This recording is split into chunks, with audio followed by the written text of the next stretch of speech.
Prisoners and foreign nationals living in Scotland should have the right to vote, a Holyrood committee has recommended.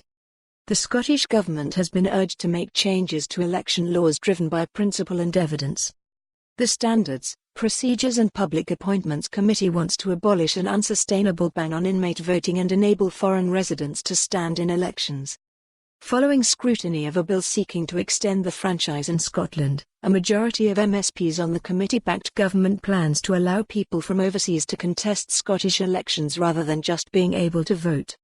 MSPs acknowledged concerns foreign residents who are elected but do not have the right to remain permanently may have to stand down to return to their country of origin.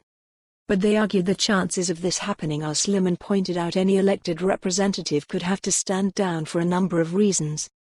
The Scottish Elections, Franchise and Representation Bill aims to give the right to vote to citizens of all countries who are legally resident in Scotland, extend candidacy rights and allow some prisoners the vote.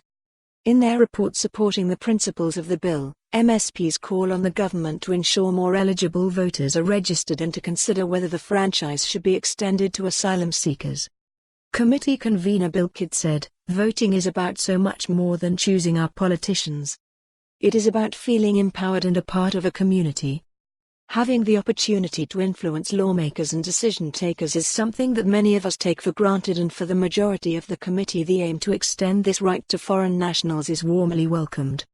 Our report today also asks the government about what more it can do to ensure that all those who are eligible to vote can do so and feel empowered to make changes in their society. The bill also seeks to extend the franchise to prisoners serving sentences of 12 months or fewer following a court ruling that a complete ban on prisoner voting breached the European Convention on Human Rights, ECHR. However, the report argues the government's plan to grant prisoners jailed for 12 months or fewer the right to vote risks still being inconsistent with the European Court of Human Rights ruling due to the new presumption against prison sentences of less than a year, meaning very few convicts given short sentences are likely to serve time behind bars. The report said, the committee believes that the blanket ban on prisoner voting is unsustainable as it is at odds with the European Convention on Human Rights. The committee would like to see the Scottish Government's policy on prisoner voting driven by principle and evidence.